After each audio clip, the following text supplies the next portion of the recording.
Waalaikumsalam warahmatullahi wabarakatuh.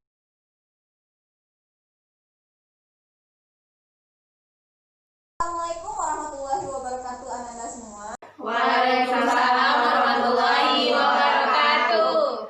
Baik, untuk kenyamanan saat kita belajar, silakan rapikan mejanya. Sampah-sampah yang ada di sekitar tolong dibersihkan. Sudah, Bu.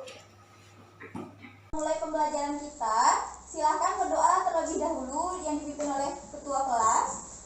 Kepada ketua kelas dipersilakan. Baik, Bu. Berdoa mulai.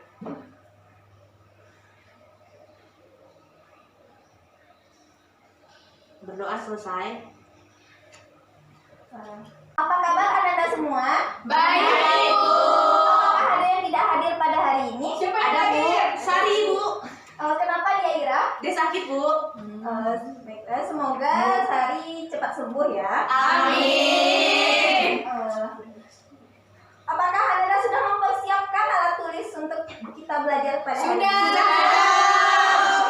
Baik, semua yang tidak berhubungan dengan kimia silahkan disimpan terlebih dahulu. Oke, Bu. Apakah anak-anak sudah siap untuk memulai pembelajaran kita pada hari ini? Siap, Bu. Nah, baik. Pada pertemuan sebelumnya, apakah masih ada yang mengingat? Kita mempelajari tentang apa? Saya, Bu. Saya, Ya, silahkan kepada Ira. Ya. Tentang sifat asam dan basa, Bu Guru. Benar sekali. Wow. Jadi apa sifat asam dan basa yang Anda ketahui pada pertemuan sebelumnya?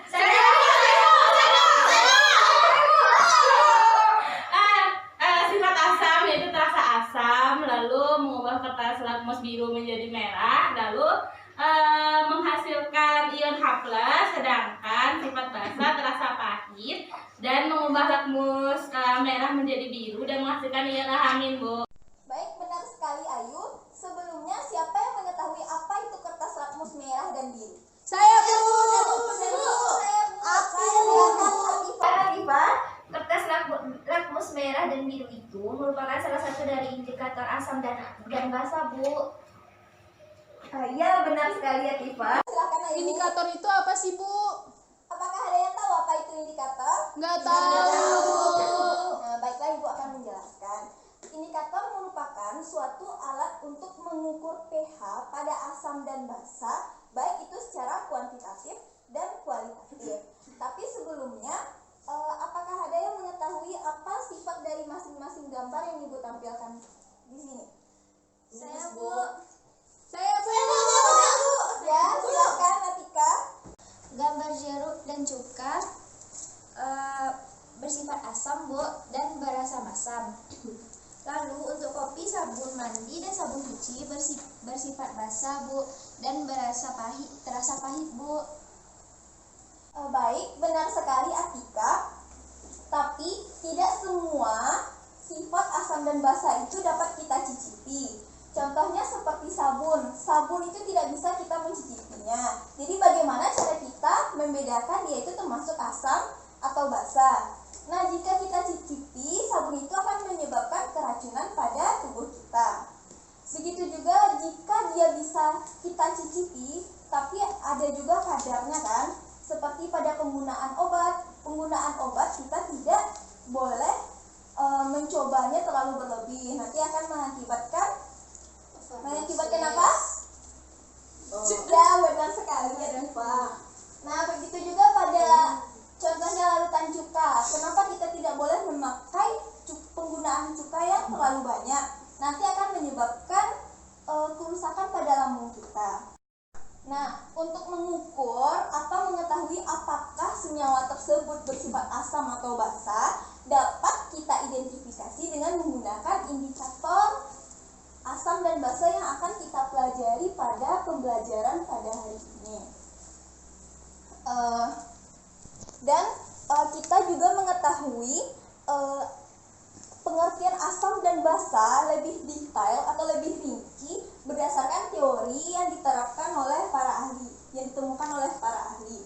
Nah, sebelumnya siapa yang bisa membacakan IPK dan tujuan pembelajaran yang Ibu tampilkan pada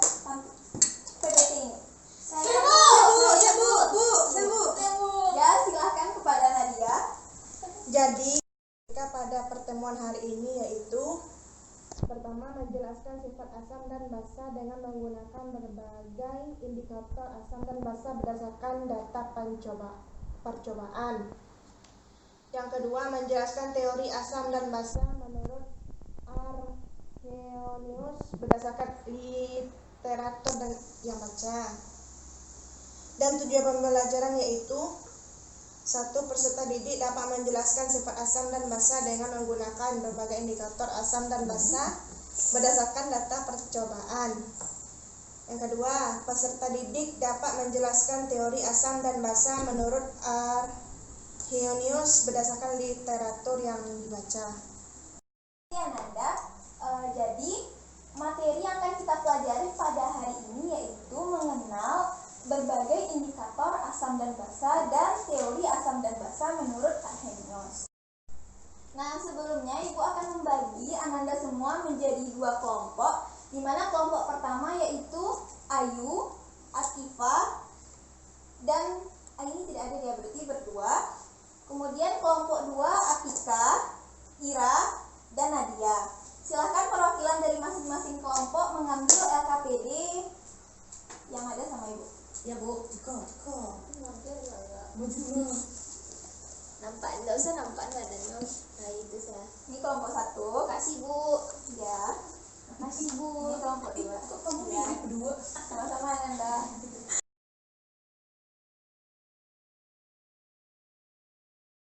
Kepada Ananda silahkan perhatikan apa gambar yang Ibu tampilkan di sini. Contoh indikator asam dan basa Bu.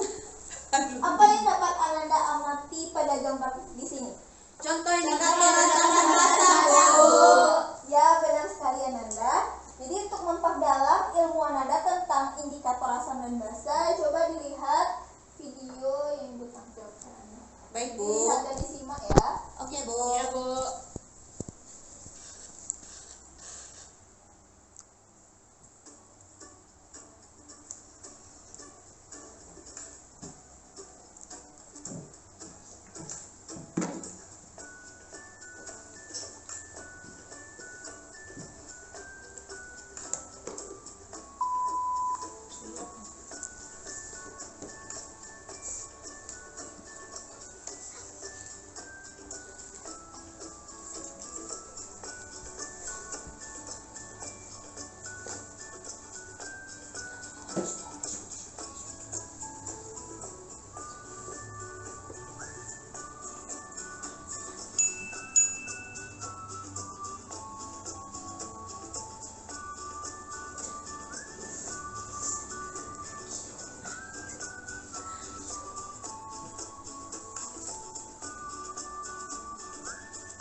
tampilkan di sini, apakah ada pertanyaan Ananda? Saya Bu.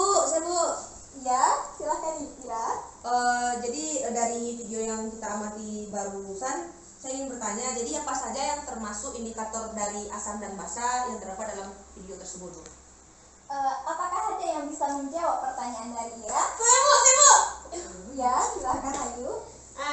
Jadi indikator asam dan basa pada video tersebut yaitu kunyit yang termasuk ke dalam bahan alam, Bu.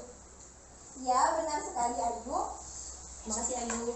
Apakah ada pertanyaan yang lain? Saya Bu. Ya, silahkan Atifa. Saya ingin bertanya Bu, jadi bagaimana perubahan indikator asam dan basa atau kunyit dalam pengujian larutan asam dan basa itu Bu? Apakah ada yang bisa menjawabnya? Tidak Bu. Nanti silahkan Ananda cari jawabannya ya. Sekarang kita lanjut ke teori asam dan basa.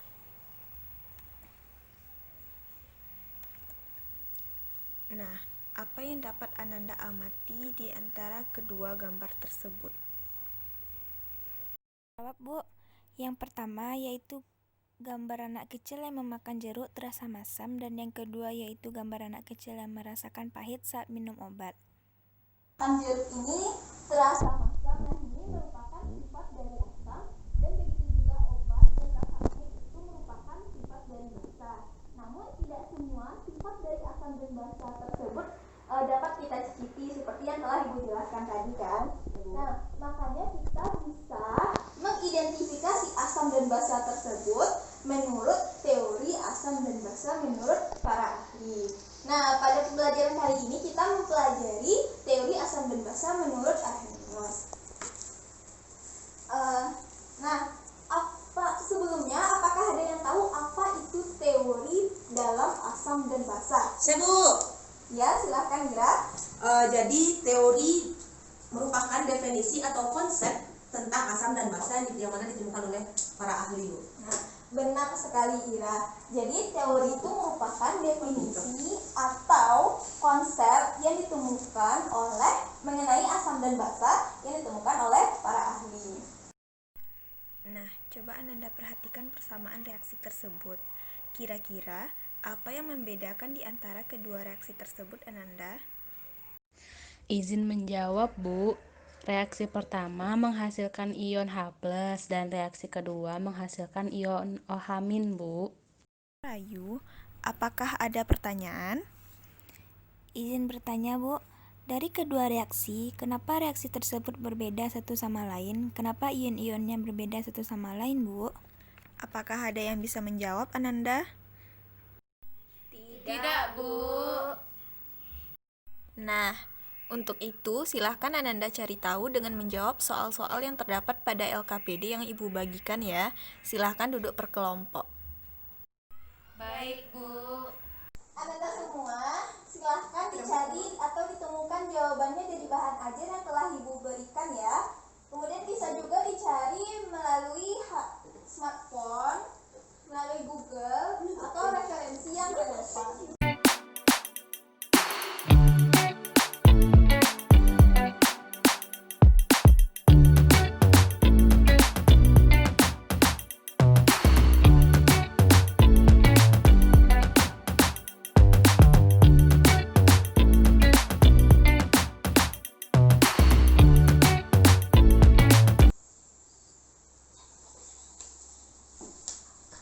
Ananda, apakah ada pertanyaan terkait LKPD?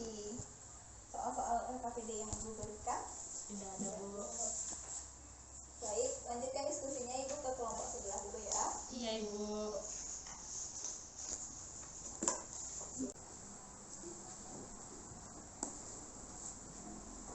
Ananda semua, apakah ada pertanyaan terkait soal-soal LKPD yang Ibu berikan?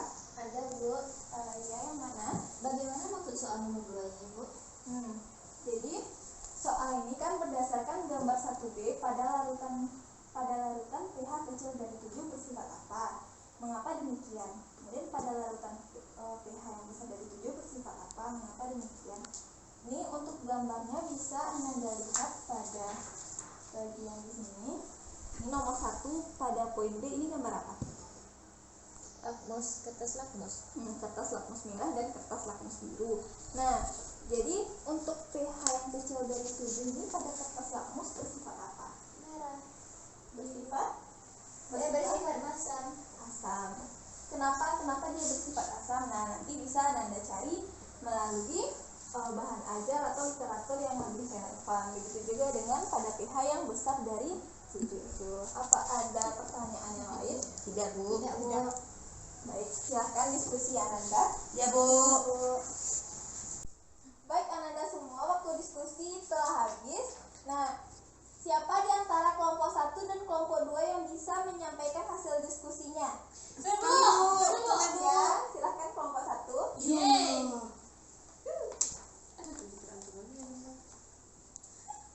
Sampai itu saja yang Iya, versinya.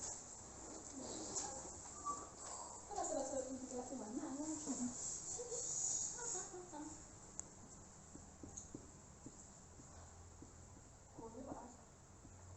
Woi, enggak itu kenal kan?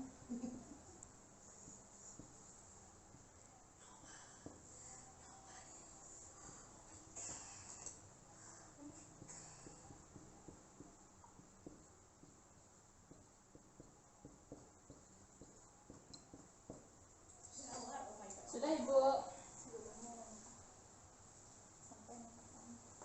Baik teman-teman, saya akan menyampaikan hasil diskusi kami mengenai LKPD yang sudah dikerjakan. Pertama, untuk problem statement, berdasarkan kegiatan stimulasi, buatlah identifikasi masalah di bawah ini. Lalu hipotesis awalnya 1A, B, C, D, gambar indikator asam basa, gambar A, indikator universal, gambar B, kertas lakmus merah dan biru, gambar C, pH meter, dan gambar D, indikator bahan alam. Yang kedua, pada reaksi pertama bersifat asam karena menghasilkan H+, lalu pada reaksi kedua bersifat basa karena menghasilkan OH-. Nah, lalu untuk data collectionnya, pertama mengenai gambar 1A, apa nama indikator tersebut, bagaimana cara menggunakannya. Nah, jawabannya nama indikatornya adalah kertas indikator. Kertas indikator digunakan dengan cara mencelupkan ke dalam larutan yang akan diuji. Setelah dicelupkan, kertas indikator menunjukkan perubahan warna. Nah, perubahan warna tersebut digunakan untuk menentukan nilai pH. Perubahan warna pada kertas indikator setelah pencelupan dicocokkan dengan warna yang tertera pada kemasan. Warna indikator universal mencantumkan nilai pH 0 sampai 14 pada kedua sisinya. Warna yang sesuai dengan kemasan menunjukkan harga pH larutan yang diuji. Lalu yang nomor 2, mengenai gambar 1B, apa nama indikator tersebut? Bagaimana perubahan warna pada indikator tersebut jika dideteksi larutan asam dan basa? Bagaimana cara menggunakannya? Nah, jawabannya adalah kertas lakmus indikatornya adalah kertas lakmus merah dan biru. Kertas lakmus merah jika dideteksi larutan asam warnanya tidak berubah. Nah, jika kertas lakmus biru dapat berubah menjadi merah. Dan kertas lakmus merah jika dideteksi larutan asam warnanya tidak berubah.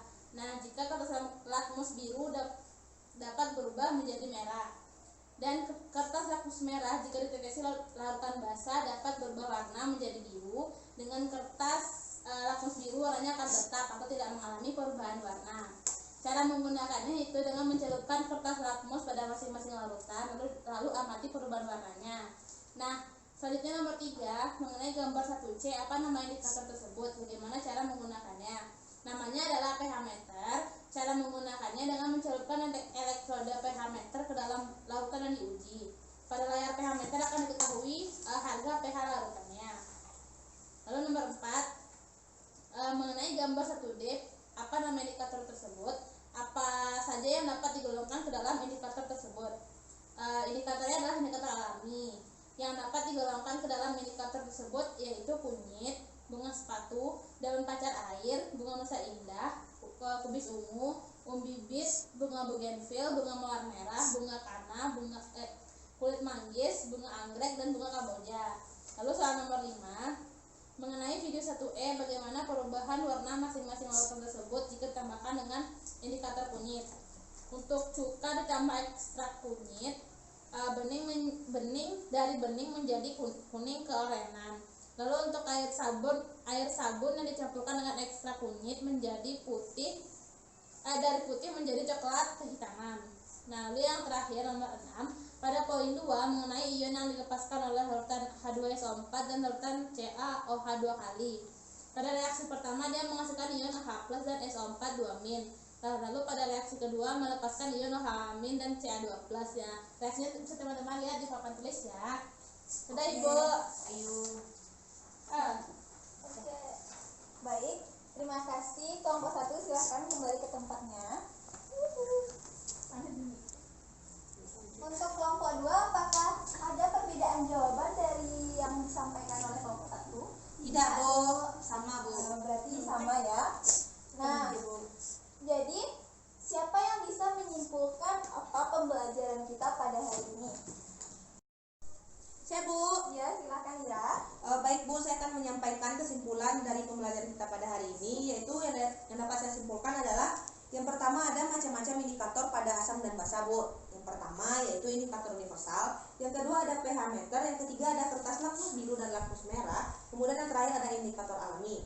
Kemudian mengenai teori asam dan basa menurut para ahli yaitu Arrhenius adalah asam yang pertama yaitu spesies yang jika dilarutkan dalam air akan menghasilkan ion H+. Sementara basa adalah spesies yang jika dilarutkan dalam air akan menghasilkan ion OH-. Terima kasih Bu. Assalamualaikum.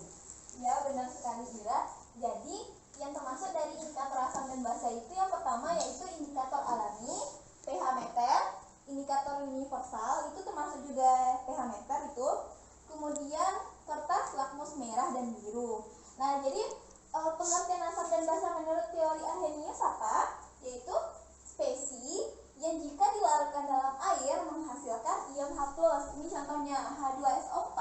Jika dilarutkan dalam air, dia akan menghasilkan 2H+ ditambah dengan SO4 2-. Kemudian untuk CaOH 2 kali atau basa, ini jika dilarutkan dalam air dia menghasilkan Ca2+ ditambah 2OH-.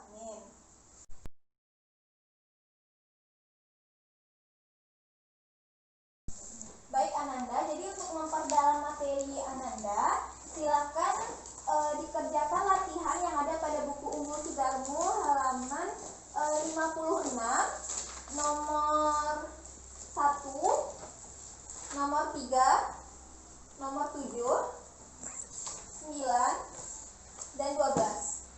Ibu. Jadi materi kita pada pertemuan selanjutnya yaitu tentang teori asam dan basa menurut Bronsted, Lowry, dan Lewis. Nah, untuk mengakhiri pembelajaran kita pada hari ini, silahkan kita membacakan doa penutup kepada ketua kelas. Baiklah, untuk mengakhiri proses belajar kita pada hari ini, marilah kita sama-sama mengucapkan hamdalah. Alhamdulillahirabbil alamin.